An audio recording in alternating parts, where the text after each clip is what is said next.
Shalom sahabat Berita Katolik. Kali ini channel Berita Katolik akan membahas 5 fakta menarik gereja Gedangan, gereja Katolik tertua di kota Semarang.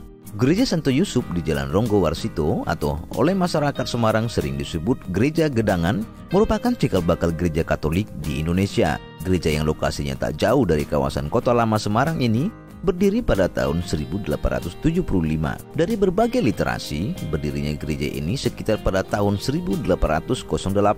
Gubernur Jenderal Dindels yang saat itu menjadi penguasa di Hindia Belanda atau Indonesia mendapat 2 orang imam praja dari Belanda untuk melayani umat Katolik bangsa Eropa di Indonesia. Jika dilihat, tampak gedung gereja tua ini mencuri perhatian dengan menara bertuliskan huruf IHS. Memasuki lingkungan gereja khususnya interior layaknya menjelajah waktu kembali ke masa lampau.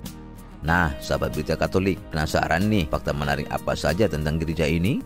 Jangan lupa like, comment, share, dan subscribe channel Berita Katolik ya. Inilah dia 5 fakta menarik gereja Gedangan, gereja Katolik tertua di kota Semarang.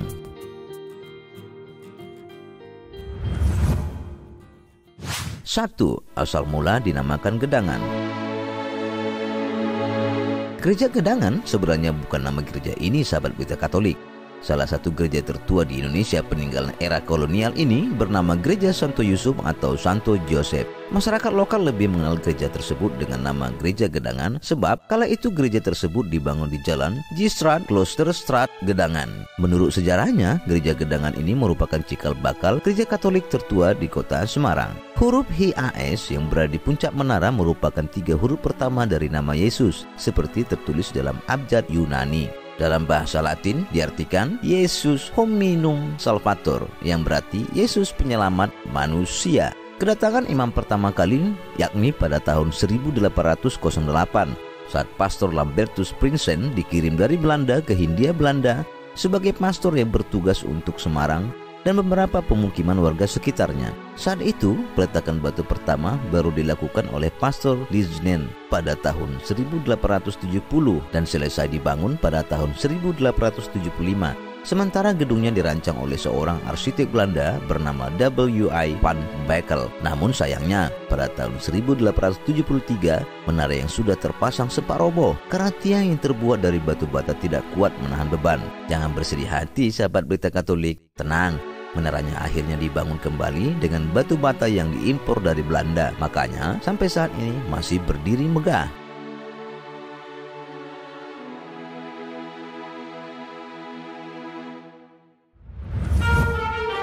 Dua, interior khas Eropa abad ke-12 dan ke-16 dengan gaya arsitektur neogotik. Apa sih ciri khas gereja zaman dulu, sahabat Berita Katolik? Ya benar, gereja ini memiliki interior khas Eropa abad ke-12 sampai abad 16 dengan gaya arsitektur neogotik. Ya tentu dong, karena gereja ini mulai dibangun pada tahun 1870 oleh arsitektur Belanda W.I. van Bekel. Tren ciri khas ini seperti blueprint mayoritas gereja saat itu. Menariknya lagi, semua interiornya didatangkan langsung dari luar negeri pada tahun 1880. Sejak itu, gereja ini telah 3 kali mengalami perombakan, terakhir pada tahun 2007. Namun hanya pada penggantian keramik lantai yang dulu marmer, lalu diganti keramik dari Italia dan terakhir keramik dari Indonesia. Akhirnya lantainya made Indonesia juga ya, kawin campur deh interiornya saat ini.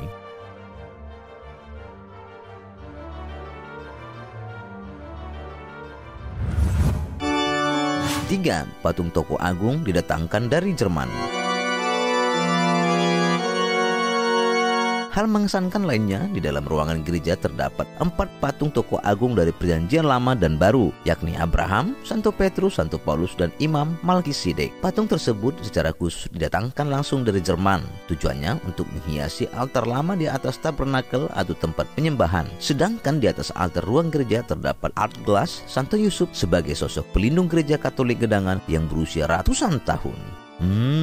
Menarik ya. Pengen cepat-cepat divaksin COVID-19 nih, biar mimin Berita Katolik bisa berkunjung ke sana.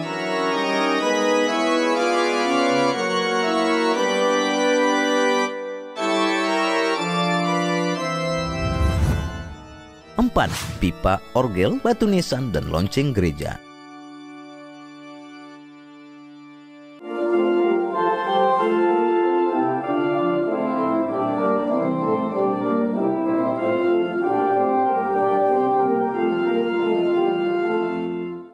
Gimana sahabat berita Katolik? Suaranya merdu nggak? Nah, ini dia orgel pipa atau alat musik gerejawi yang saat ini digunakan untuk menunjang liturgi masih tampak terawat meski telah termakan usia. Suara merdu orgel pipa ini sulit loh digantikan dengan alat musik modern saat ini. Ada suara khas yang jika mendengarnya seakan-akan kita mendengar suara lantunan malaikat surga. Mimin belum pernah dengar langsung sih, Mimin hanya main perasaan saja kok. Nah, ini juga yang menarik sahabat berita Katolik. Pihak gereja ataupun umat di sana tidak pernah melupakan pendiri gereja ini loh. Di salah satu sudut ruangan gereja diletakkan batu nisan Monsinyur Lidjan, pendiri gereja. Tepat di atasnya berdiri patung Hati Kudus Yesus yang terbuat dari kayu. Dinding sisi kanan dan kiri ruangan juga dihiasi karya seni ukiran 14 stasi jalan salib Tuhan yang mengisahkan perjalanan Yesus dan juga lukisan triforium bagian dari interior. Selain itu, gereja ini memiliki 2 buah lonceng yang dibunyikan setiap setengah jam sebelum misa dimulai. Kedua lonceng ini berukuran berbeda, satu lonceng besar, satu lagi lonceng kecil.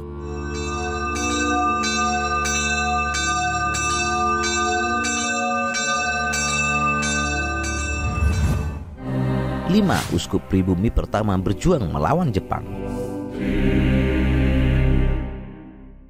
Jika menilik sejarahnya lagi, siapa sangka gereja yang dibangun dengan nuansa merah batu bata itu menyimpan kisah perjuangan pemuda pribumi tak kalah bertempur melawan tentara Jepang.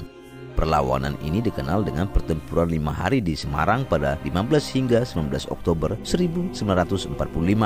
Pertempuran itu terjadi saat kepemimpinan Monsinyur Sugi Pranata. Dia adalah uskup pribumi pertama. Waktu itu pecah pertempuran, banyak korban dan banyak yang melarikan diri. Akhirnya mereka bersembunyi di gereja Gedangan. Kala itu sosok Monsinyur Sugi Pranata memiliki pengaruh yang kuat dalam perjuangan mengusir tentara Jepang. Di gereja tersebut, Monsinyur Sugi Pranata menyembunyikan dan mengobati para pejuang di dalam gereja. Waktu itu tentara Jepang tidak berani masuk ke gereja Gedangan, tapi Monsinyur Sugi Pranata berani melawan penjajah Jepang waktu itu. Adapun kata-kata Bapak Uskup Monsinyur Sugi Pranata yakni, "Penggal dulu kepala saya, baru Tuhan boleh memakainya." Kalau kamu belum nonton kisah ini, cek link di sudut kanan video ini ya sahabat. Channel Berita Katolik telah membuat video khusus atas perjuangan Monsinyur Sugi Pranata yang akhirnya ditetapkan menjadi pahlawan nasional di zaman Presiden Soekarno.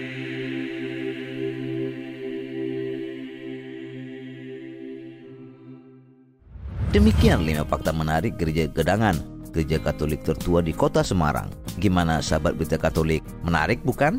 Nah, kalau kamu suka, klik like, komen, share, dan subscribe ya. Saya Mimin Berita Katolik undur diri, sampai bertemu di video berikutnya. Tetap sehat dan ikuti protokol kesehatan COVID-19 ya sahabat, sembari menunggu vaksin COVID-19. Kristus memberkati kita semua.